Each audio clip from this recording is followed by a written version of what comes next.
excited about the recent removal of Nigeria from the grey list of the Financial Action Task Force. The Nigerian Senate on Tuesday intensified its efforts to tackle corruption in the country, mandating its Committee on Anti-Corruption and Financial Crimes to sustain legislative oversight and policy reviews that will further strengthen Nigeria's financial governance architecture. The Senate resolution follows a motion by Senator Emmanuel Udende, APC Benue Northeast, calling attention to the development that it reflects remarkable progress in Nigeria's fight against corruption, money laundering, and counter-terrorism financing. Senate commends the efforts of the President Bola Ahmed Tinubu, the Central Bank of Nigeria, and the various anti-corruption agencies for the reforms leading to the removal of Nigeria from the FATF grey list. Reacting to Nigeria's removal, Minister of State for Finance, Dr. Doris Uzoka Anite, said President Bola Tinubu's vision of a $1 trillion economy was now more achievable than ever with Nigeria's recent delisting from the grey list of the Global Anti-Money Laundering Watchdog Financial Action Task Force, FATF. Building on the success story, the Upper Legislative Chamber also mandated its Committee on Anti-Corruption to collaborate more effectively with anti-corruption agencies and be more vigilant in its oversight functions. This singular act certainly will boost investor confidence and reassure the international community of Nigeria's renewed commitment to transparency, accountability, and global financial standards. The listing of Nigeria will also go a long way in giving our anti-corruption agencies full participation in the fight against corruption in the Committee of Nations.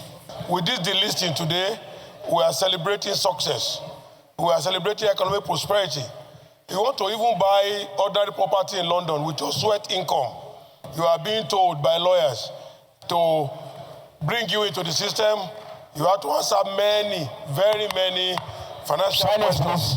Again, this is a consolidated gain coming from the Senate, because if the Senate have not given those enabling environments in terms of legislation to this financial institution, there is no way they can celebrate the integrity of the listing today. Now, metamorphosing into the President of the Federal Republic of Nigeria, as listed in this motion paper, is very commendable. That at least for several years now, Nigeria have been paraded as dangerous to the financial setting. But today, Nigeria is no longer on that list, that dangerous list. So accordingly, commend President Bola Ahmed Tinubu, the President of the Senate, the Nigerian Financial Intelligence Unit, the Economic and Financial Crimes Commission, the Independent Corrupt Practices and Other Related Offences Commission. Meanwhile, the Senate has fixed today for the confirmation hearing of the appointments of Acting Chief of Defence Staff, Lieutenant General Olufemi Oluyede, and other newly appointed Acting Service Chiefs. The Senate's decision to screen and confirm appointment of the top military officers follows a request by President Bola Tinubu in two separate letters to the President of the Senate, Godswill Akpabio. Akpabio, after reading the request, referred the letters to the Committee of the Whole and announced Wednesday for the screening. President Tinubu had on Friday appointed the former Chief of Army Staff, Lieutenant General Olufemi Oluyede, as the new Acting Chief of Defence Staff to replace General Christopher Musa. He also appointed Major General Waidi Shaibu as the new Acting Chief of Army Staff, Air Vice Marshal Sunday Aneke as the new Acting Chief of Air Staff, and Rear Admiral Idi Abbas as the new Acting Chief of Naval Staff. Moving on to other news, Chairman, Presidential Fiscal Policy and Tax Reforms Committee, Mr. Taiwo Oyedele, yesterday declared that despite current fiscal expansion resulting from recent economic reforms, poverty remained prevalent in the country. Oyedele said though the current boost in revenue inflows to states had been unprecedented, subnational governments had not been able to significantly impact living standards of ordinary Nigerians. He spoke in Abuja at the launch of the Budget's 2025 State of State report with the theme, a decade of subnational fiscal analyses, growth decline and middling performance. Oyedele also hinted that with VAT reforms kicking in from 2026, states' share will rise to 55% or about 4 trillion naira in 2026. The report revealed that the combined revenue of all 35 states increased significantly by 31.2% to 17.17 trillion naira in 2024 from 8.66 trillion naira in 2023. In addition, FAC allocations comprise at least 60% of the recurrent revenue of 30 states, including Lagos, Ogun, and Enugu, while 31 states relied on federal transfers for at least 80% of their recurrent revenue. Let's move on to power. As the licenses of the electricity distribution companies in Nigeria, DISCOs, expire in 2028, the federal government is considering the introduction of a minimum capital adequacy requirement as part of the license renewal process to strengthen the financial health and liquidity position of the utility firms. Minister of Power Adebayo Adelabu disclosed this yesterday in Lagos while speaking during the leadership seminar at the ongoing Nigeria Energy Exhibition and Conference with the theme Powering Nigeria Through Investment, Innovation and Partnership. Adelabu observed that the Nigerian power sector continues to face challenges of undercapitalization among several DISCOs and a severe debt burden that has constrained their operational efficiency and service delivery over the years. This day recalls that Adelabu had in early October at an industry event in Abuja threatened that the federal government would not renew the licenses of poorly performing DISCOs when they expire in 2028, blaming the DISCOs for the persistent poor electricity supply across the country. He had said the inefficiency of the DISCOs remained a major bottleneck in the NESI, warning them to sit up or be kicked out.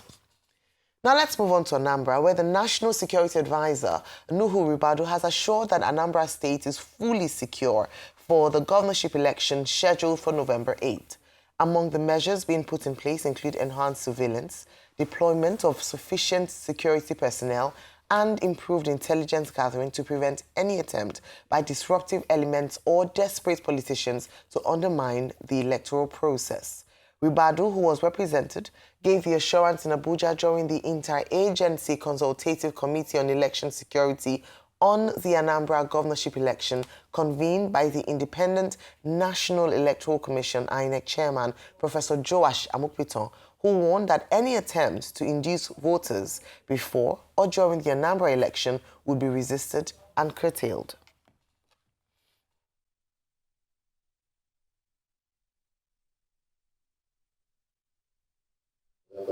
2025,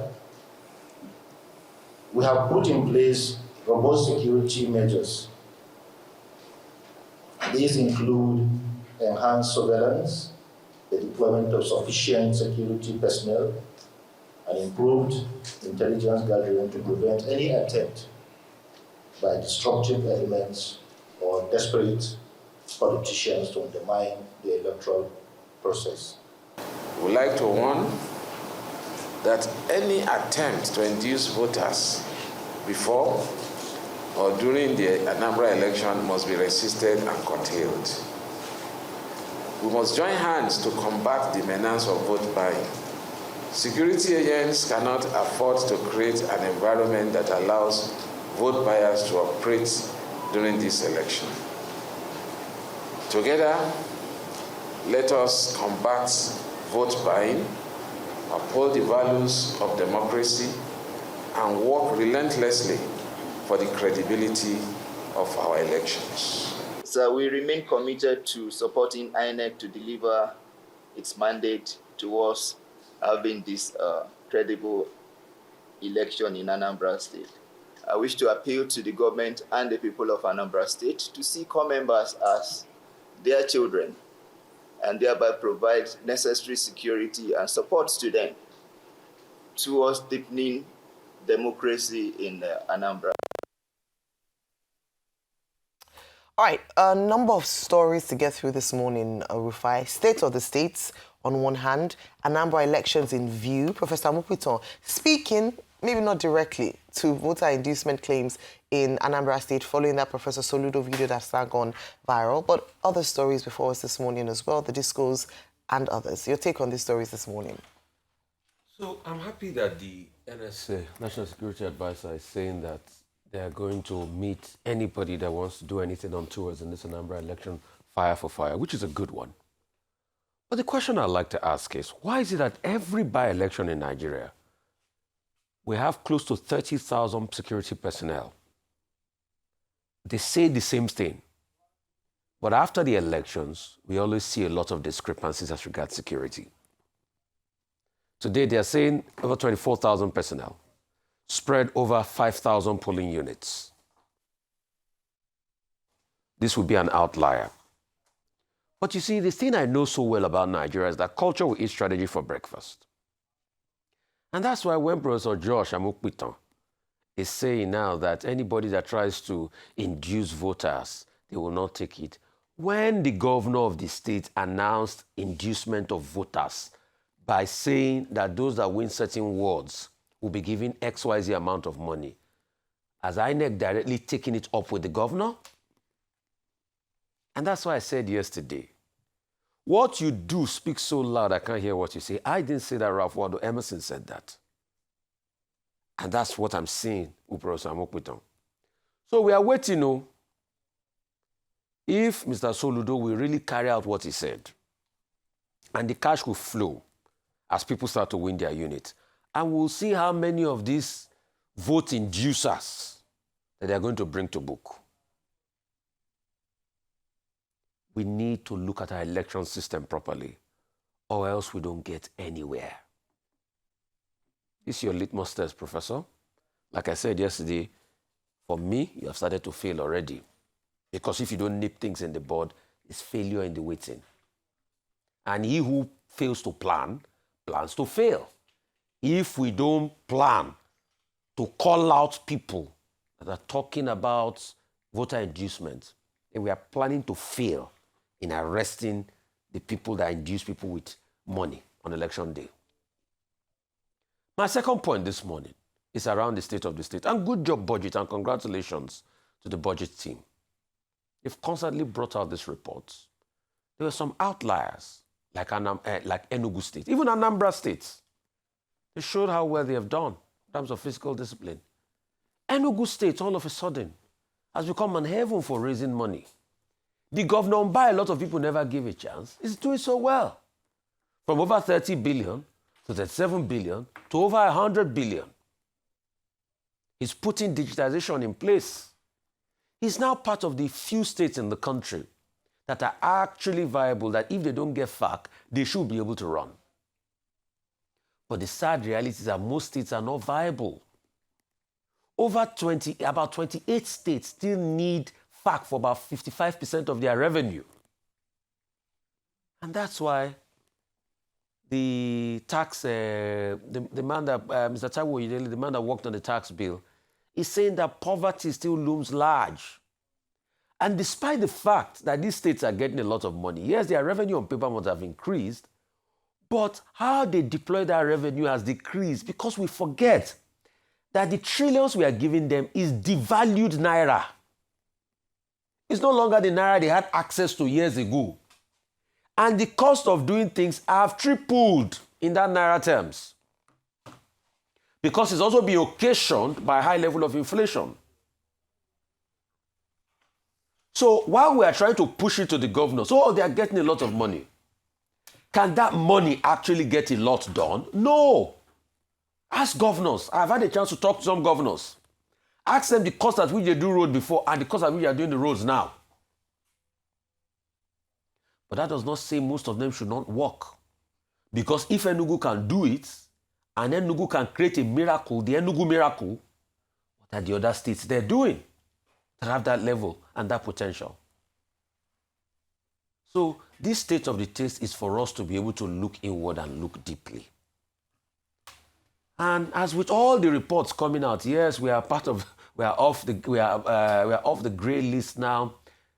The truth is, let's stop touting this $1 trillion economy. I know it's a buzzword, but I think we've been able to prove with empirical facts that it's not possible in the next 5 years. And we can't grow at that astronomical amount. Even if you do 1,001 rebasing, no, it's not going to happen. But it's a good thing that we're off the grey list now. So a lot more inflows can come, a lot more transactions can come. Yeah, it's a good one. It's another good step. But we are not off the buck yet. So a lot more work needs to be done. The dividends of democracy, we need to see in the lives of people. We can't be saying we are making a lot of government revenue and we can't fund the budget cycle. Another report yesterday came out that despite the fact that they have 2-year concurrent cycles, 2024 and 2025 budget, it's just only 36% that they deploy for spending in the health sector. Out of all the monies earmarked. So this so-called wealth that we claim we're having is not trickling down. And as regards the state of the discourse, it's so easy now for federal government to say, yes, there's time for renewal. Is the government oblivious of the fact that they are owing the discourse money? If the minister of power is saying, no, the discourse are not producing enough, the question is, has government met their own agreements? Since the day government promised that they were going to offset that 4 trillion, what have they done to offset the 4 trillion that they are owing them? Is the money not growing? So government is claiming that, oh, the discos are inefficient. But the question is, but the government is owing. And about 70% of the cost is to be able to ensure that they get gas to power their plants. But the government is not paying for all of this. So the discos are in a dire strait this morning. If you want effectiveness, if you want better capitalization of the discos, at least start by paying them what you owe them. Government put aside a bond for the 4 trillion to be able to pay back the debt. The debt management office is saying something entirely different. Madam Joy was here the other day to talk about what the debt management office was saying. So what government is saying is directly different from what the debt management office is saying. The discos do not have their money as we speak. All right, Dr. Batim. Okay, ahead of the Anambra gubernatorial elections on Saturday, November 8th, our expectation is that, as has been promised by the new INEC chairman, that the process will be credible, will be free, and will be fair. And we have had this statement coming from the governor of the state saying that Anambra State is ready to deliver. That's a very positive affirmation. Also, from the office of the National Security Advisor, the National Security Advisor saying security will be provided. And also, the chairman of INEC, Professor Amupitan, saying that vote buying, vote selling will not be tolerated. They've all made the right noises, and we're hoping that that election next week, Saturday, will meet the expectations of Nigerians and also of Anambra, and that it shall be well with Anambra after the election. However, let me look at the point made about vote buying. Section 22 of the Electoral Act of Nigeria, 2022, says that if you buy votes or you sell votes, you are liable to 2 years imprisonment or a fine of 500,000 naira or both.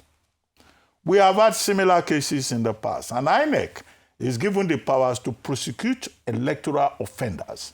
But where the problem is a conflict you have because of the multiplicity of agencies. You have the police that will say they are doing their investigations. They rarely complete those investigations with regard to electoral offenses. You have ICPC, you have the EFCC getting involved in the matter. The matter goes to the courts take all the time in the world to prosecute the cases. And at the end of the day, nothing comes out of it.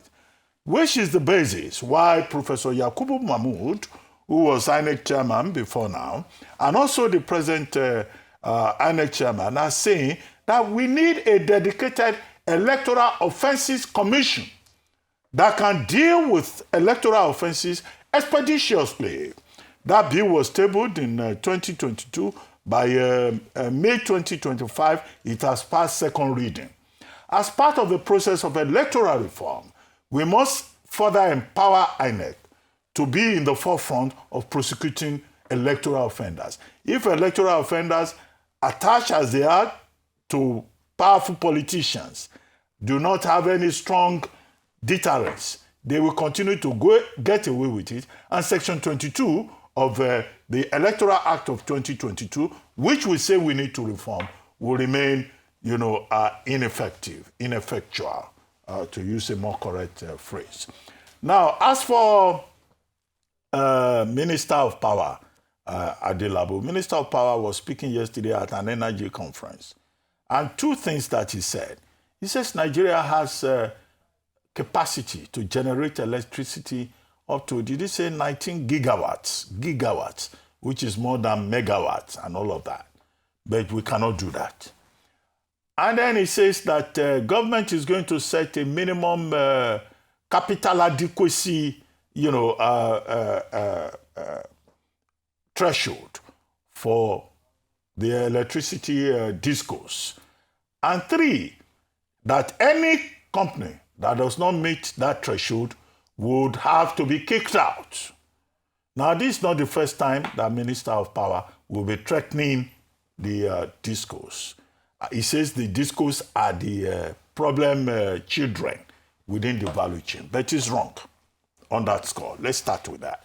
Because indeed, number one, when the Jonathan administration did this transition, program for electricity, the arrangement was that the discos, the private investors, will be responsible for 60% of funding.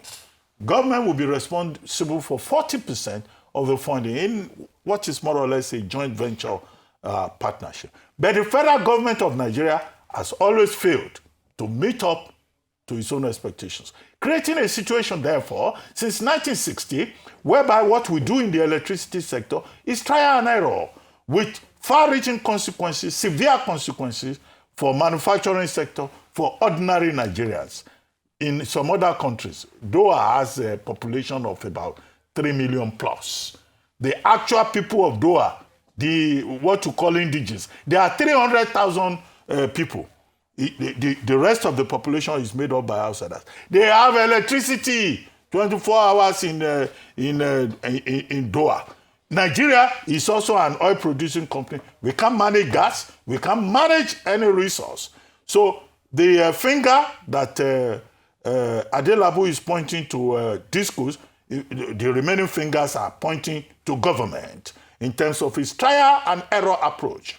Two, he said a lot of other things about the Electricity Act of 2023 and what the government has been trying to do to empower the states to also generate and regulate and all of that. Well, how much are we getting in that direction? That is another question.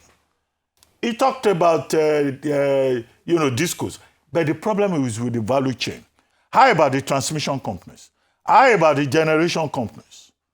These discourse distribution companies, they were thoroughly discredited under President Muhammadu Buhari, so that many of these discourse, banks lost confidence in them. And they had the problem of capital and all of that, and the problem of the issue of metering that was introduced. They cannot do it because there is no money. I think that what the minister should do, he offered a very robust response in terms of Electricity Act, in terms of the government paying 4 trillion naira, which is the promise of the Tinubu government. Has anybody collected a fraction of that 4 trillion naira? So it's not enough to blame the discourse. What we need is a complete overhaul. And they've been talking about renewable energy. What is the Nigerian government doing about renewable energy? We have sunshine in abundance. Maybe it is the area of renewable energy taking us off the grid that is so problematic. Maybe that will be the problem. There's no reason why Nigerian people should not have electricity supply. Mr. Yedele was saying, yes, they've done reforms, revenues have gone up in an unprecedented manner, but there is still poverty in the country. Yes, he's stating the obvious empirical truth. With over 63 million people at a point were living under the poverty line in this country. That number has increased. I saw one figure saying 130 people. What Taiwo Yedele is saying is on all fours with a report in This Day Today coming from Quantu, I think that's their name, Quantu or Quantus Economics. And they are saying that, look, President Tinubu's economic reform has helped greatly to stabilize the Nigerian economy. They said between 2014 and 2023 that Nigeria's economy collapsed. In other words, that report by Quantus Economics was more or less saying that Buhari's 8 years was a period of waste economically, that the economy became prostrate, but that Nigeria reached a turning point in 2024, which is commendation for the Tinubu administration in terms of removal of subsidy, in terms of removal of foreign exchange subsidies, in terms of the many innovations that the Tinubu government has introduced. And they said categorically in that report that now investors are coming back. Foreign direct investors are coming back. Portfolio investments are coming back. The foreign reserve has increased. That under Buhari, foreign reserve went down. They depleted the foreign reserve. Nigeria lost confidence within the international community. But however, which is what I find instructive about the Quantus Economics report, that Nigeria still needs to do a lot more. That this economy must be productive. That productivity is important. That population is going to increase by 2030. In fact, we will reach 280 million by 2080. And that, in other words, Nigeria needs a lot more to do. They, however, recognize that it's not something that the Tinubu government can do in 1 year or 2 years, that Nigeria is a work in progress. But, you know, Oyedele also recognizes that more people are in poverty. And that's what makes this environment painful. Finally, the FATF, there's a background to it. We were on the blacklist of the Financial Action Task Force based in France at the time President Obasanjo assumed office in 1999. It was the Obasanjo government that first started this process of Nigeria becoming a financial destination. We were removed from that blacklist because the Obasanjo administration set up the EFCC, set up the ICPC, and then, you know, the international community restored confidence in Nigeria. But by 2023, again, we had gone back to what they call the grey list, which means that as a Nigerian, you can't transact businesses. You know, investors no longer trusted Nigeria. We became a country that is more or less a pariah in the international economic system. Kudos to the Tinubu government. Again, the Tinubu administration now, through the combined efforts of the National Security Advisor's Office, the Ministry of Finance, the National Insurance Commission, and other agencies, as Dr. Aniti was saying in a piece that I think I read. You know, now Nigeria is back there. But Dr. Anita made one important point, which is that, she's the Minister of State for Finance, by the way, which is that, look, the job is not finished. Nigeria now being back in good graces with the FATF is the beginning. Now we have been invited back to the next meeting of the FATF, but we need to do a lot more in terms of improving the integrity of our financial system. Because the people who suffer are the ordinary people of Nigeria. Mm-hmm. If you go to a hotel or anywhere abroad and you bring out your what do you call it, debit card, credit card, I don't use all these things. It's my wife that carries, you know, cards. You know, they will tell you that, oh, from Nigeria, it's not working. There's always a problem. If you as a Nigerian, you want to open a bank account abroad, they are very suspicious because they think that this is a country of scammers. The senators that are praising the development, FATF now recognizes that. They are part of the problem. Are they not the ones taking money of undisclosed sources to go and buy property abroad? And the international community will be wondering, why do these Nigerian lawmakers always come here to come and buy property? So I agree with Dr. Aniti, the Minister of State for Finance, that this is not a finish line. The recognition is important. It is to be celebrated, but this is the beginning, as the minister says. This is the beginning. Okay, let me talk about State of States this morning. And again, congratulations to budgets. They have consistently been spotlighting the states and analyzing budget and budget performances of not just of Nigeria, but also of states. Now, in this instance, Mr. Taiwo Oyedele describes the situation whereby states have more naira, have more money, yet the people are poorer, as a paradox. And we can look at some of the trends in these states to begin to understand why. And that's why on this table we often talk about, when we speak about economic prosperity, we focus a lot on the center. When we talk about wealth creation, when we look at the state of the nation and state of the economy, we often look at the center. And understandably so, because a lot of responsibility is on them. However, we need to also analyze and look at some of the states and see what your governors or what the governors are doing with the resources of the people. Over time, again and again on this table, we have talked about FAC allocation, and the executive has beat their chest in this regard, saying that under a period, they have been able to increase FAC allocation to states. But beyond the increased FAC allocation, number one is that states are not spending enough on critical sectors like education and healthcare. Beyond that, we then look at some states that are not viable. Simple reason being that if FAC allocation should end or be reduced, the states are in trouble. In fact, the states will be comatose. Only about 28 states are not able to be independent of FAC allocation.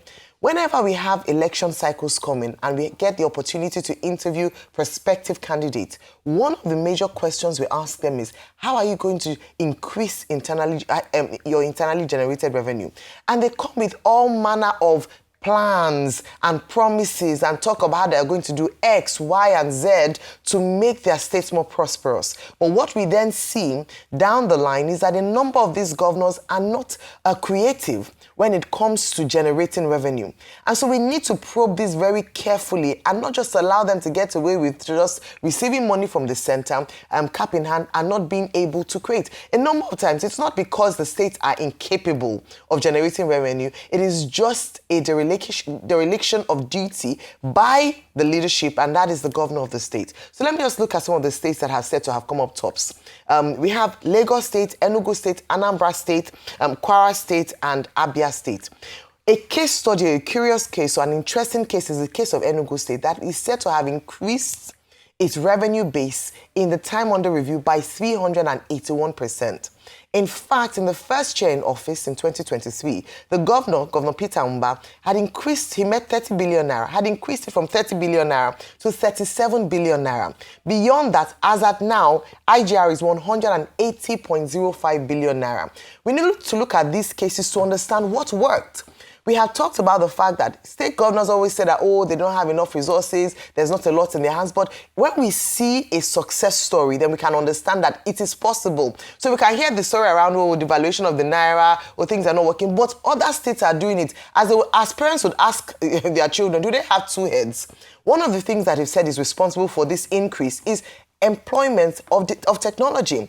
And what they've said with technology is that it's been able to plug the leakages. So it's not that money is not coming in. It is that the money is not accounted for. And there's massive corruption in these states. Hence, the people do not get to benefit from the impact of this revenue generated.